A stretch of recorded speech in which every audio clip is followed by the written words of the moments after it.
पहचान है।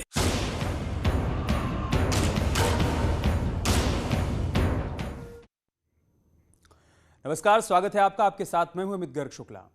कुंद्रा की डर्टी पिक्चर की नई कहानी में शर्लिन वाला राज बाहर आ गया है। शर्लिन, शिल्पा और राज के मिसकंडक्ट की कहानी के चर्चे हो रहे हैं। रोज नए खुलासे से गंदी फिल्म बनाने के चक्कर में जेल की यात्रा पर निकले राज कुंद्रा दलदल में फंसते ही जा रहे हैं। अभिनेत्री शर्लिन चोपड़ा के आरोपों से मुश्किलें और बढ़ गई हैं।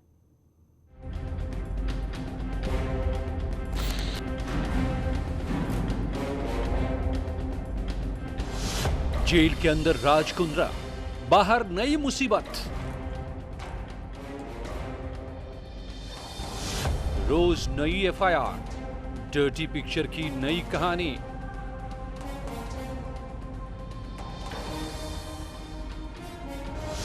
चिट्ठी में कुंद्रा के कई राज जो अब धीरे धीरे बाहर आ रहे हैं।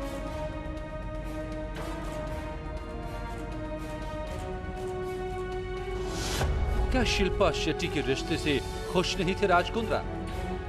अभिनेत्री शर्लिन चोपड़ा ने राज कुंद्रा पर गंभीर आरोप लगाए हैं। राज कुंद्रा पोर्नोग्राफी मामले में बयान दर्ज कराने के लिए शर्लिन चोपड़ा बुधवार को मुंबई क्राइम ब्रांच के सामने पेश हुई और कई राज खोल डाले। पिछले कुछ दिनों से कई पत्रकार और मीडिया रिपोर्टर्स मुझे कॉल कर रहे हैं, ईमेल कर रहे हैं, व्हाट्सएप कर रहे हैं ये जानने के लिए कि इस विषय पर मेरा क्या कहना है। आप सबको मैं बता दूं कि महाराष्ट्र साइबर सेल की इन्वेस्टिगेटिंग टीम को जिस व्यक्ति ने सबसे पहले अपना बयान दिया वो कोई और नहीं बल्कि मैं हूं। कभी राज कुंद्रा के डर्टी प्रोजेक्ट का हिस्सा रही शर्लिन चोपड़ा ने राज कुंद्रा के साथ business contract, Sherlyn Chopra app और शिल्पा के साथ उनके रिश्ते के बारे में वो बातें बताई जिसे अब तक कोई नहीं जानता था। महाराष्ट्र साइबर सेल की इन्वेस्टिगेटिंग टीम को जिस व्यक्ति ने सबसे पहले आर्म्स प्राइम के बारे में जानकारी दी वो कोई और नहीं बल्कि मैं हूं। कहने का तात्पर्य ये है कि जब मुझे समन्स नोटिस भेजी गई थी महाराष्ट्र साइबर सेल के द्वारा, औरों की तरह जो कहते हैं my heart goes out to Shilpa and her kids, मैं अंडरग्राउंड नहीं हुई। शर्लिन चोपड़ा ने कहा कि राज कुंद्रा ने उनसे सेक्सुअल मिसकंडक्ट किया था। राज कुंद्रा ने मौके का फायदा उठाकर जबरदस्ती करने की कोशिश की। शर्लिन ने वो तारीख भी बताई जब राज कुंद्रा शर्लिन से जबरदस्ती कर रहे थे। शर्लिन ने आरोप लगाया कि 27 मार्च 2019 को बिजनेस मीटिंग के बाद एक मैसेज को लेकर राज कुंद्रा से उनकी तीखी बहस हो गई और इसके कुछ देर बाद बिन बताए ही राज कुंद्रा शर्लिन चोपड़ा के घर आ गए और उनके साथ जबरदस्ती करने लगे। मना करने के बाद भी राज रुक नहीं रहे थे। शर्लिन ने अपने बयान में बताया है कि उस वक्त राज को रोकते हुए उन्होंने कहा था कि एक शादीशुदा आदमी के साथ वो रिश्ता नहीं रखना चाहती और न ही बिजनेस को निजी जिंदगी के साथ मिलाना चाहती हैं। उस बात पर राज ने शर्लिन को बताया कि पत्नी शिल्पा शेट्टी के साथ रिश्ता कॉम्प्लिकेटेड है और राज घर पर ज्यादातर समय तनाव में रहते हैं। शर्लिन ने बताया कि बहुत सी बातें हैं जिसके बारे में क्राइम ब्रांच को उन्होंने बता दिया है। मार्च 2021 में साइबर सेल के ऑफिस पर जाकर मैंने अपना निष्पक्ष बयान दिया। दोस्तों, इस विषय पर कहने को बहुत कुछ है, लेकिन क्योंकि ये मैटर सब जुडिस है इसलिए इस पर टिप्पणी करना मेरे लिए अनुचित होगा। इसलिए मैं आप सब से अनुरोध करती हूँ, खासतौर पर पत्रकारों से और मीडिया के रिपोर्टरों से ये निवेदन करती हूँ कि वो महाराष्ट्र साइबर सेल से संपर्क करें और अपने प्रश्न उनके सामने रखें और हो सके तो उनसे मेरे बयान के कुछ एक्सर्ट्स शेयर करने की विनती करें। शर्लिन को पहले ही मुंबई पुलिस की साइबर सेल ने 2020 में आर्म्स प्राइम के खिलाफ दर्ज एफआईआर में आरोपी के रूप में पेश किया था।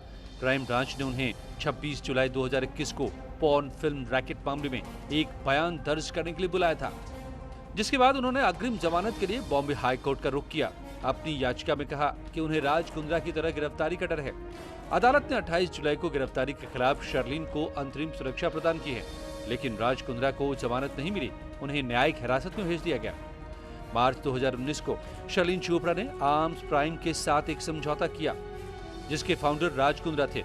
शर्लिन ने आर्म्स प्राइम के साथ कॉन्ट्रैक्ट रिन्यू नहीं किया क्योंकि वे मौजूदा 50-50 रेवेन्यू शेयरिंग मॉडल को लेकर कंफर्टेबल नहीं थी। उन्होंने कॉन्ट्रैक्ट खत्म होने के बाद ऐप पर मौजूद कंटेंट हटाने के लिए कहा था, लेकिन वो अभी भी इंटरनेट पर है। कॉन्ट्रैक्ट के दौरान शर्लिन ने ऐप के लिए कुछ वीडियो शूट किए थे। उनमें से एक चॉकलेट वीडियो के बारे में साइबर पुलिस ने पूछताछ की। शर्लिन बोली, उस समय आर्म्स प्राइम के क्रिएटिव हेड के साथ उनकी तीखी बहस हुई थी। चॉकलेट वीडियो अंधेरी ईस्ट के एक होटल में शूट किया गया था। वीडियो शूट के बारे में चोपड़ा ने बताया, उसने कहा था कि मैं अपने संकोच को छोड़ दूं और हॉलीवुड मॉडल की तरह खुल जाऊं। कुंद्रा के बारे में ऐसी कई कहानियां सामने आ रही हैं जो बताती हैं कि कुंद्रा की निजी जिंदगी और बिजनेस में क्या चल रहा था। पॉर्न मामले की जांच कर रही क्राइम ब्रांच अपनी चार्जशीट में कुंद्रा से जुड़ी एक पावर पॉइंट प्रेजेंटेशन का जिक्र किया है, जिसमें वैलीफेम कंपनी से होने वाले भविष्य के मुनाफे का जिक्र किया गया है। वैलीफेम को राज कुंद्रा ने एक चैट में अपना प्लान भी तब बताया था जब हॉट शॉट को गूगल और एप्पल ने बंद कर दिया था। सूत्रों ने बताया कि पावर पॉइंट प्रेजेंटेशन में अगले 3 साल के आय की भविष्यवाणी की गई है, जिसके मुताबिक 2021-22 में ग्रॉस रेवेन्यू 36 करोड़ 50 लाख रुपए बताया गया है, जिसमें 4 करोड़ 76 लाख 85 हजार प्रॉफिट है। साल 2023 में ये बढ़कर 73 करोड़ हो जाता। एक अधिकारी ने बताया कि हमें उस पीपीटी में एक और पन्ना मिला है, जिसमें वैलीफेम मीडिया लिमिटेड का एस्टीमेट रेवेन्यू लिखा है, पर इस पन्ने पर प्रोजेक्शन रेवेन्यू रुपए में नहीं बल्कि पौंड में बताया गया है। हालांकि चार्जशीट में ये नहीं बताया गया है कि नेट प्रॉफिट और ग्रॉस रेवेन्यू का प्रोजेक्शन वैलीफेम के लिए है या फिर किसी और के लिए। रोज नए खुलासे से राज कुंद्रा की मुसीबतें बढ़ती जा रही हैं। उधर गहना विशिष्ट पर भी गिरफ्तारी की तलवार लटक रही है। शर्लिन चोपड़ा को जमानत मिल गई है, लेकिन ज्यादा दिनों तक बाहर रहना अब मुश्किल होता जा रहा है। Bureau report, news 18।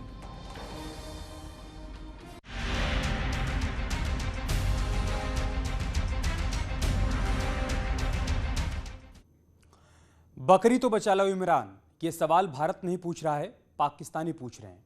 लड़कियों से रेप के मामले कम नहीं हो रहे हैं। इस बीच पाकिस्तान में बकरी से गैंगरेप का मामला सामने आया है, जिसे लेकर बवाल मचा हुआ है।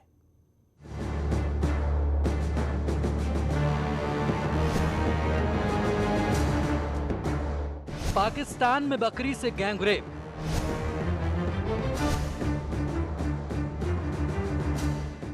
बकरी से 5 पाकिस्तानियों ने किया रेप।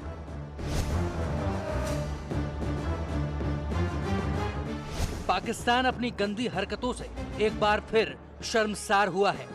खबर ऐसी है कि जिसे बताने में भी शर्म आ रही है, लेकिन बड़बोले इमरान को आईना दिखाना जरूरी है। दरअसल पाकिस्तान के पंजाब प्रांत में एक बकरी से रेप हुआ है। बकरी मालिक का आरोप है कि बकरी को 5 लोग सुनसान जगह पर ले गए और उसके साथ गैंगरेप की वारदात को अंजाम दिया। यही नहीं, इन दरिंदों ने बकरी के साथ ऐसा सलूक किया कि उसकी मौत हो गई। बहरहाल इमरान की पुलिस ने उन 5 आरोपियों को गिरफ्तार कर लिया है। बताया जा रहा है कि इन 5 ने अपना जुर्म भी कबूल कर लिया है। इमरान खान के नए पाकिस्तान के लिए ऐसी वारदात नई नहीं है। आए दिन पाकिस्तान में ऐसी हरकतों पर पीएम इमरान हमेशा ज्ञान बांटते हैं और ऐसी वारदात के पीछे भारत पर ठीकरा फोड़ते हैं। अब जरा इमरान खान का वो बयान भी सुनिए।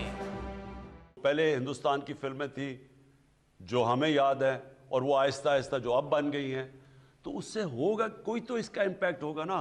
पर्दे का सारा कॉन्सेप्ट है, इसकी कोई पीछे कोई फलसफा था ना। इसका फलसफा है फैमिली सिस्टम बचाना और अपने माशरे को प्रोटेक्ट करना इन चीज़ों से।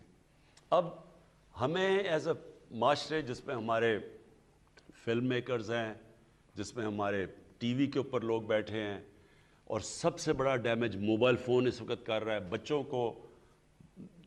उन बच्चों को वो मटेरियल अब अवेलेबल है मोबाइल फ़ोन पे जो इंसानी तारीख पे नहीं था। अब बकरी के साथ वारदात सामने आने पर इमरान खान हंसी के पात्र बन गए हैं। वहीं पाकिस्तानियों का गुस्सा फूट पड़ा है और वो अपने प्रधानमंत्री से उनके पुराने बयान पर जवाब मांग रहे हैं।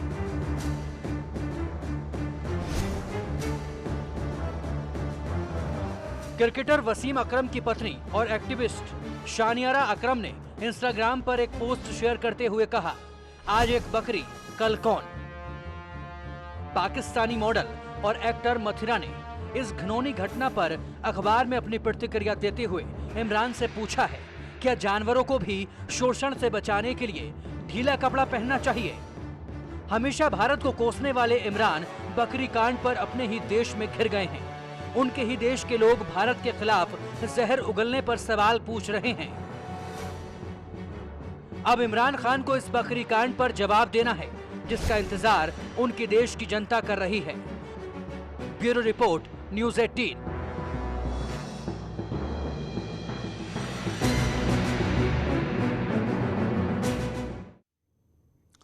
यहाँ रुक रहे छोटे से ब्रेक के लिए। ब्रेक से लौटेंगे तो आपको दिखाएंगे बारिश का कोहराम।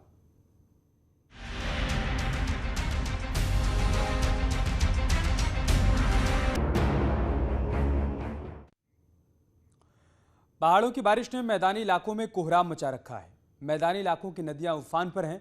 खतरे के निशान के ऊपर बहती नदियों ने कई गांवों और शहरों को अपनी चपेट में ले लिया है। काशी का रत्नेश्वर मंदिर पानी में डूबने लगा है।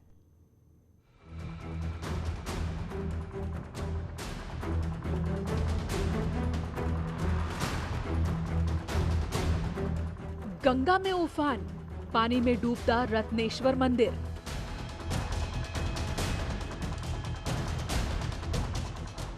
जुगल रुक्मणी मंदिर भी डूब रहा है। मणिकर्णिका घाट की सीढ़ियां भी पानी में समा रही हैं। मंदिर के अंदर शिवलिंग, नंदी और कई देवी देवताओं की मूर्तियां गंगा में डूब गई हैं। रत्नेश्वर मंदिर की पहली मंजिल का आधा हिस्सा पानी में है।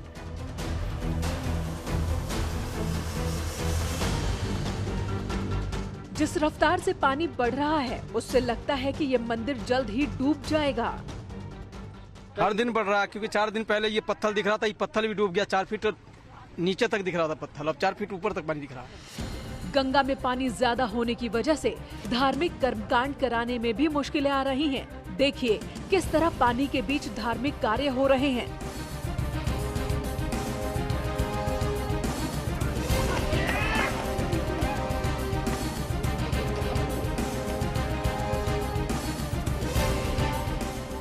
वहीं स्थानीय बच्चों के लिए ये मस्ती का मौका है। गहरे पानी में छोटे बच्चे से लेकर नौजवान तक छलांग लगा रहे हैं।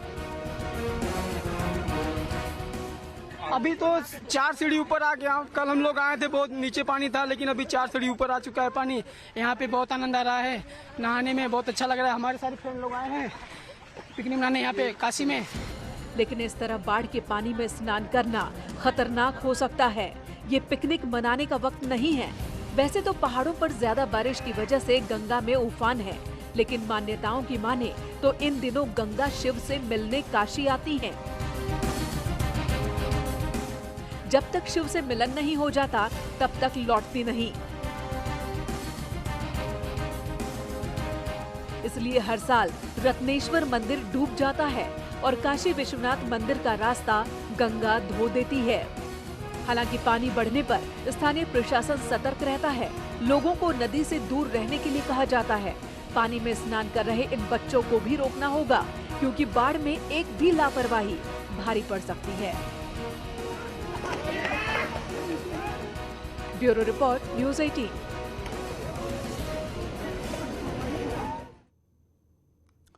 और चलिए अब आपको दिखाते हैं जान हथेली पर रखकर चलाया गया एसडीआरएफ का सर्च ऑपरेशन।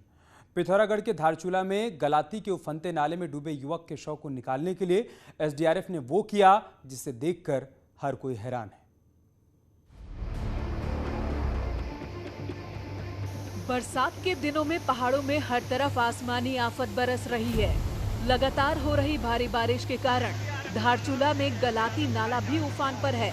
इस नाले में एक कच्चा पुल मौजूद था। इसी कच्चे पुल की मदद से गोपाल सिंह बुधवार की शाम अपने घर लौट रहा था, लेकिन कच्चे पुल ने साथ नहीं दिया और गोपाल उफनते नाले में समा गए। देर शाम भी एसडीआरएफ ने गोपाल को तलाशने के लिए सर्च ऑपरेशन चलाया, मगर अंधेरा काफी होने की वजह से ऑपरेशन रोकना पड़ा। सुबह होने पर एसडीआरएफ ने फिर मोर्चा संभाला। लेकिन पानी का बहाव तेज होने की वजह से शव तक पहुंचना मुश्किल हो रहा था। आखिरकार रस्सियों की मदद से एसडीआरएफ के जवान शव तक पहुंचे। तेज बहाव के बीच वजनदार शव को निकालना भी किसी चुनौती से कम नहीं था, लेकिन पूरी तरह ट्रेंड जवानों ने जैसे तैसे शव को पानी से निकालकर पत्थर तक पहुंचाया। हालांकि यहाँ पर भी एसडीआरएफ का ये सर्च ऑपरेशन पूरा नहीं हुआ था। ऑपरेशन तब पूरा होगा जब डेड बॉडी उफनते नाले के पार पहुंचेगी।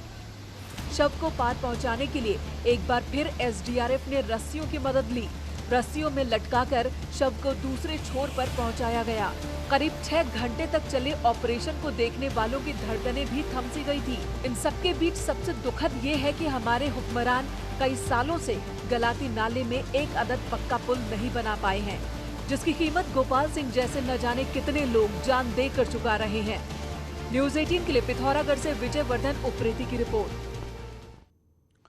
और चलिए इसके साथ ही विशेष में इतना ही। खबरें जारी हैं, आप बने रहिए हमारे साथ। नमस्कार।